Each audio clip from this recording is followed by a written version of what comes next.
There is a significant development in the search for Nancy Guthrie, the mother of Today Show anchor Savannah Guthrie. Thanks for joining us at 9. I'm Kyle Clark. I'm Kim Christensen. A person has been detained by the Sheriff's Department there and is being questioned tonight. 9 News anchor Phil Lipoff is here with today's developments. Yeah, and it's a pretty big development, but far from the end of this case. We are told the Pima County Sheriff's Department, with assistance from the FBI, took that person into custody for questioning south of Tucson. This happened about 90 minutes ago. The mother of Today Show host Savannah Guthrie has been missing now since February 1st. We don't know who this person is or why they were detained, but it does follow the release earlier today of some new photos and video of what appears to be an individual tampering with Nancy Guthrie's doorbell camera on the night before she was reported missing. The images show a masked person wearing gloves and a backpack attempting to remove her doorbell camera. The person is holding what appears to be a flashlight in their mouth and what appears to be a gun in their waistband.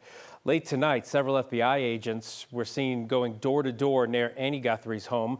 That's Nancy's daughter. Earlier tonight, a small amount of money, less than $300, was deposited in the Bitcoin account listed in one of the ransom emails sent to local news station there, though police have not said if they think that note is authentic or if this event tonight has anything to do with that person being detained. At this point, the person has not been charged with anything. We are still, of course, waiting to hear something from the Sheriff's Department or the FBI. Kim, Kyle? The FBI says it was able to work with private sector partners, likely Google, to recover footage from that doorbell camera on Nancy Guthrie's home. Now, the Sheriff's Office in Tucson had previously said that Guthrie did not have an active subscription to save those videos, and then when the camera was destroyed, that meant they couldn't access the footage. 9 News reporter Spencer Soisher has been looking into this, and Spencer, this raises obvious questions about how big tech is storing our video without our knowledge. Yeah, surveillance tech researchers I spoke with today were not really shocked that this video here could be recovered, even though it was said to be gone. Pima County Sheriff's Office had said it couldn't get this doorbell video because Nancy Guthrie wasn't paying the subscription and the camera was disconnected. So when FBI Director Kash Patel said his agency recovered video at her home from, quote, residual data, puzzling. Residual would mean leftover, and in general we think it's either there or it's not. It's not like we have to flush out our cables to make sure that there's no residue stuck in them. That's not really a thing. Technology researcher Ben Jordan and MSU Denver computer science professor Steve Beatty know this surveillance tech stuff. It just really is troubling for someone to think that their data isn't sitting on a server, especially if it's surveillance data from their home, and then it turns out to be sitting there the entire time. The videos released by the FBI have a Nest watermark on them. Just like Ring cameras, Nest cams are on homes all over Colorado. Google's Nest privacy policy says when you don't have an active subscription, your camera saves up to the last 6 hours of activity before it expires and is deleted. But is it actually deleted? So I'm going to say typically not. Ring's privacy policy says it also doesn't save video when a subscription lapses. So where's the disconnect here? The very fact that you can get video on your phone from the Ring doorbell means it's going through them at some point. I think in a lot of these cases, it's not as nefarious as some people think it is. Like, I would love to think that they're actually saving this data for years because the government has secretly asked them to or something. I think in a lot of cases, it's just that they tend to be inept. It's clear the recording is being used for good in this case. But should people be worried about who can see what their camera has captured? Yeah, I think it's something we all need to be aware of, is that the images that we think, one, nobody cares about or are private might not be.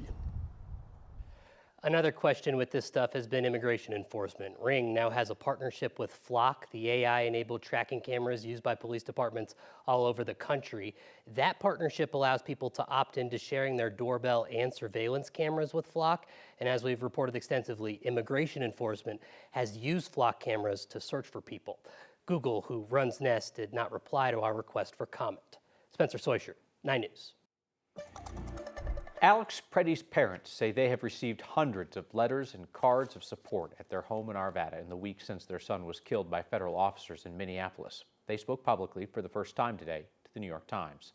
Preddy, an ICU nurse at a VA hospital, was shot last month while recording an immigration operation on his phone and trying to help a woman who'd been shoved to the ground. Immediately afterward, Trump administration officials called him a domestic terrorist. In the Times piece, Preddy's parents called those claims sickening lies.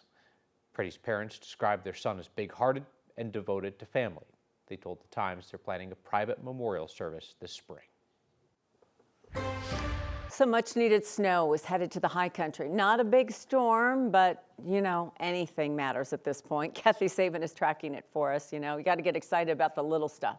We do, and the fact that we have a chance for more snow tomorrow and Thursday, so 72 hours will definitely make a difference. It is calm and quiet after a cooler day in Denver. Yesterday we were in the lower 70s. Today, upper 40s, seasonal highs, and we've already cooled back to 37 in downtown Denver and 27 at DIA. That's some 18 to 20 degrees colder than this point last night. Winds are light out of the east and southeast, and we're still tracking snow showers in the northern mountains tonight, the main bullseye in the northern Front Range mountains and foothills. But tomorrow, a winter storm warning goes up for up to 20 inches of snow toward the Steamboat Springs area, Aspen and Vail in a winter weather advisory for up to 10 inches of snow. Denver stays dry. We're actually going to have a warmer day tomorrow, but that foothill and mountain snow will really crank up tomorrow and continue into Thursday. And some of the totals by Thursday afternoon are pretty impressive. We are not going to see much in the way of snow in Denver, especially not tonight. But coming up in our weather with our extended forecast, there's the chance for rain. We're going to talk about the timing and impact of that just ahead. The Trump administration wants to withhold hundreds of millions of dollars in public health and transportation funding from 4 Democrat-led states, including Colorado. 9 News reporter Rachel Krause is along after talking with an organization that stands to lose some of this funding. Rachel? Yeah, the CEO of the Colorado Health Network says they found out after the New York Times published a story about the cuts. They were shocked to find their organization listed among those getting grant funding rescinded. I'm not sure if anything can be done, but we're not going to go down without a fight. Daryl Vigil is still trying to understand why grant funding for Colorado Health Network is on the chopping block. So we were listed as being an organization whose funding would be cut to the tune of $371,000 for our prevention work. Vigil says they're in year 5 of a 5-year grant for HIV/STI testing in the Colorado Springs and Denver metro areas, focusing on Latinx and Black communities who are disproportionately affected by HIV. They work to reach those communities and offer education and HIV testing to help them know their status. If they're positive, they can help treat it. If they're negative, get them on medication to prevent it. It's so much easier to treat someone if you find out early that they have HIV. And if they're HIV negative through testing, we can get them into PrEP or pre-exposure prophylaxis to prevent them from acquiring HIV. Critical work that's now at risk. The Trump administration plans to cut grants for Colorado Health Network. According to the AP, hundreds of millions in public health funding will be axed in Democrat-led states. I never imagined in a million years that we would be talking about health care that is given out based on political affiliation or political concentrations in states. Vigil says they may have to scale back if funding dwindles, but this work will continue, keeping their focus on getting Coloradans the care they deserve. Giving them the health care that they need, and it should be absent of political or any other bias that may be out there. Both the governor's office and the state health department tell me they have not gotten any official notification from the federal government, so they don't know yet what programs may be at risk. Rachel Krause, 9 News.